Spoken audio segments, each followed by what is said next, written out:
लड़की की मर्जी, जहां चाहे वहां शादी करे। आप कौन होते हैं रोकने वाले? आप माँ बाप हो, भाई बहन हो, जो कुछ भी हो, मर्जी तो उसकी ही चलेगी। इस मामले में माँ बाप दोनों पर अपराध दर्ज हुआ और पुलिस ने अरेस्ट किया। यह क्या मामला है?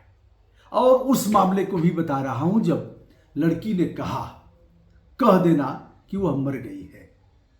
दोस्तों, कानून कहीं कहीं देखने में आपको अटपटा लगेगा, लोक व्यवहार के विरुद्ध लगेगा, लेकिन जिस माँ बाप ने पाला है उस माँ बाप की भी मर्जी नहीं चलेगी यदि बेटी आपकी 18 साल की उम्र पूरी कर चुकी है और बेटा आपका 21 साल प्लस हो गया है, तो मर्जी उन्हीं की चलेगी।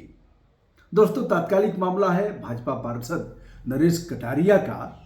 गुरुग्राम का सेक्टर 19 है, उनकी बेटी नरेश कटारिया पर आरोप लगा रही है कि हमारे मम्मी पापा हमारी इच्छा के बगैर शादी कहीं और करना चाहते हैं, हमने मना किया तो हमारे साथ दुर्व्यवहार किया और हमें किडनैप करके रखे हैं। यह मेल जाता है पुलिस अधिकारियों के पास, महिला आयोग के पास, और फिर पुलिस एक्शन लेती है, आती है, उसे मुक्त कराती है, फिर महिला सुधार गृह में भेजती है, जो भी कई जगह है इस तरह का, प्राइवेट संस्थाएं भी ऐसे एनजीओ बना करके करती हैं, उन्हें भेजती है और माँ बाप पर एक्शन लेती है। माँ बाप इस मामले में जाएंगे जेल, सुसंगत धाराओं में अभियोग पंजीकृत होगा। एक मामले में हम गए आजमगढ़, पटियाला से भगा करके ले आया था, कुल्फी बेचता था, कुल्फी बर्फ बर्फ बेचता था, ऐसे दबाता था, पहुंचता था मोहल्ले में, और फिर एक परिवार में, चूंकि सजातीय मामला था, तो उस परिवार में बैठता था, पानी वानी पी लेता था, फिर सबको खिलाता था। कुछ दिन पैसा लिया, फिर बिना पैसे के ही खिलाने लगा। अंकल जी आंटी जी हो गए। अब उसकी दृष्टि तो घर में अंकल जी और आंटी जी की जो बेटी थी, दृष्टि उस पर पड़ी थी। बेटी को भी कुल्फी खाने में मज़ा आया और फिर वह भी खाने लगी। गर्मी में तरावट देती थी, तरह तरह के आइसक्रीम ले आता था और कहता था यह तुम्हारे लिए लाया हूँ। धीरे धीरे आदान प्रदान हो गया। मोबाइल तो सबके पास है, मोबाइल भी मिल गया, नंबर भी मिल गया, फिर बातचीत होने लगी। माँ को तो पता लग ही जाता है, भले ही ना बताए, लेकिन माँ जानती है कि क्या भीतर भीतर क्या चल रहा है। दोस्तों, हम सुप्रीम कोर्ट के कुछ डिसीजन पर आते हैं, उसके पहले उस मामले को बता रहे हैं। पटियाला से उसका पिता आया, पूर्वांचल का ही रहने वाला था और पूर्वांचल का यह भी, बोल भाषा सब मिलता जुलता था। आइसक्रीम खिला करके पटा लिया और पटाने के बाद लगा कि शादी नहीं होगी, तो दोनों वहां से भगे तो आ गए सीधे। कुछ दिन घूमे घामे, जब पैसा खत्म हो गया तो आए। अब जब मुंबई से और दूसरे प्रदेशों से धंधा करके आएगा तो गांव में भी वह धंधा करेगा, सब्जी बेचेगा, ठेला लगाएगा, कुछ ऐसे ही जो भी कुछ करेगा, मेहनत करेगा। गांव में मेहनत पहले भले ही न कर रहा हो, लेकिन बाहर से उसने मेहनत के गुण सीख करके गांव में भी शुरू कर देता है। आता है तो यहाँ भी धंधा व्यवसाय शुरू किया। पता लग गया कि उसको गांव लेकर के गया है, भगा करके गांव पहुंच गया है। लड़की का बाप आता है गांव, हम लोगों को लेता है, हम और रमेश यादव जी हमारे अनन्य मित्र हैं। हम लोग जाते हैं, थाना है दीदारगंज आजमगढ़ का। संयोग से सजाती मामला था और सजातीय वह भी थे, दरोगा जी भी थे। हम लोग पहुंचते हैं, दरोगा जी भी इंटरेस्ट लेते हैं कि चलिए चलते हैं हम भी। तो हम लोग पहुंचे उसके घर। गांव से दूर 4-5 लोगों के घर थे, मिट्टी और झोपड़ी के घर थे, ऐसा ही था। इसके घर में भी दरवाजे के नाम पर बांस का चाचर लगा था, ऐसे बांस का। हम लोग पहुंचते हैं, पुलिस भी पहुंची है, लेकिन उसको इतना पता था कि पुलिस भी हमारा कुछ नहीं कर पाएगी, क्योंकि हमने 18 साल की उम्र पूरा कर लिया है। लड़का भी मिल जाता है, मौका वारदात, लड़की भी मिल जाती है, उसके माँ बाप भी आते हैं, बातचीत शुरू होती है। फिर लड़की भी आती है, तमतमाया हुआ चेहरा उसका, त्योरियां चढ़ी हुई है। क्या बात है, क्या बात है बतावा। बाप कहता है कि अरे हम आए हैं, चली आई हो, बताओ नाक कटवा दिया। किसका नाक कटवा दिया? कहा हम लोगों का नाक कटवा दिया। इज्जत हम लोगों की धूल धूसरित हो गई। सबकी इज्जत है, चाहे जितना जिसका पैमाना हो, प्रतिष्ठा सभी की होती है। कहा कि तुमने बताया नहीं और ऐसे ही भाग करके चली आई। तो कहा कि आप शादी कर देते क्या? कहते कि बर्फ बेचने वाले से हम शादी करेंगे, आइसक्रीम बेचने वाले से। करे नहीं, तुम एक बार बताती तो कहा कि सब जानते थे। कहा कौन जानता था? कहा क्यों नहीं जानते थे? जब बिना पैसे के इसका आइसक्रीम खाते थे तब नहीं पता था कि क्या हो रहा है। पैसा तो 2-4 बार दिए, उसके बाद तो रोज आइसक्रीम खाने की आदत हो गई थी। मम्मी भी खाती थी, आप भी खा लेते थे, दीदिया भी खाती थी, तो उस दिन पता नहीं लगा कि क्या है। अब उसने न पैर छुआ न नमस्ते किया। बातचीत का लहजा बेहद आक्रामक था। तो यशो ने कहा कि तुमको प्रणाम वणाम करना चाहिए, बातचीत करो, कोई बात नहीं, बात करो। कहा क्या बात करें, लोग बात करने लायक हैं? गरीब आदमी था, बेच रहा था, पैसा नहीं देते थे, लोग खाते थे, सब जानते थे ये लोग।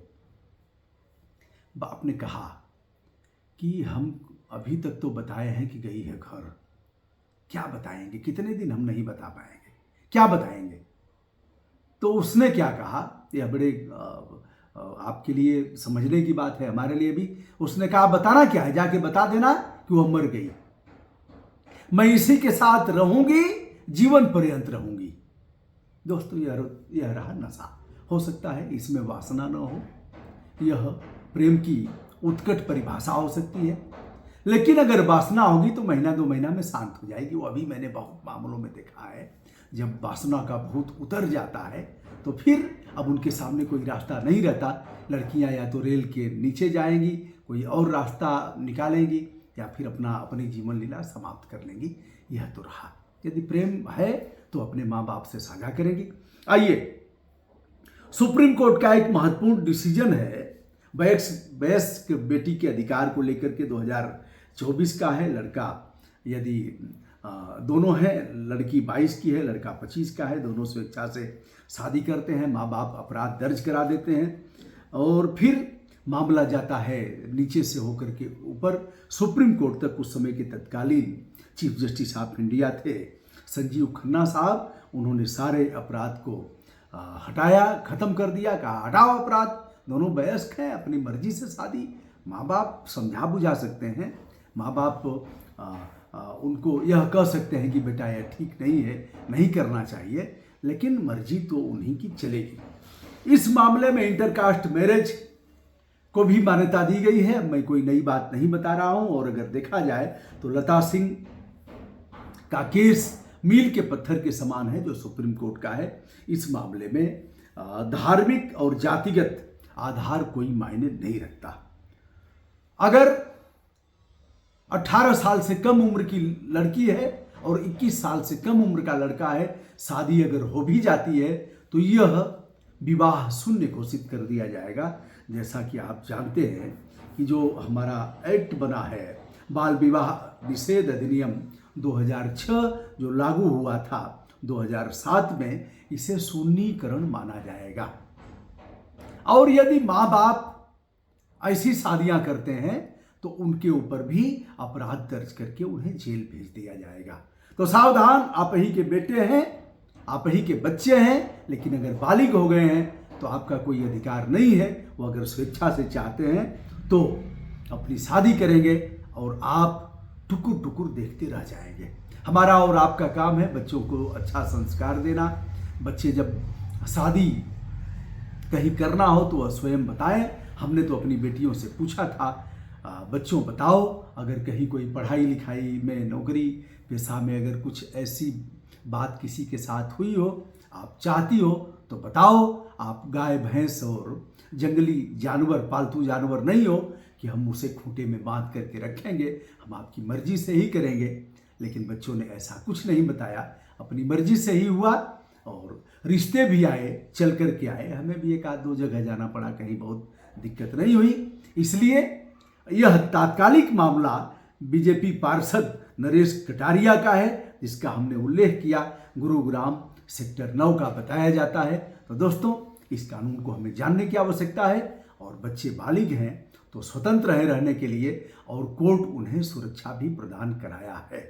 जहां तक लिव इन रिलेशन का सवाल है, उसमें भी कोर्ट ने सुरक्षा प्रदान कराया है। लेकिन अगर कहीं केस चल रहा है, अभी हमने एक मामले का उल्लेख किया था, अगर कहीं केस चल रहा है छुट्टा छुट्टी का, तलाक का, उस मामले में केस चल रहा और दूसरी जगह गलबैया मिला करके अगर रह रहे हो लोग, तो कोर्ट ने कहा हम ऐसे नहीं देंगे। लेकिन इस मामले में मामला सुप्रीम कोर्ट जाता है, तो हाई कोर्ट के आदेश पर सुप्रीम कोर्ट कहता है कि ऐसा नहीं हो सकता, सुरक्षा तो हम देंगे ही, आर्टिकल 21 का यह है। लेकिन जब तक मामला चल रहा है तब तक लड़का और लड़की दोनों शादी नहीं कर सकते।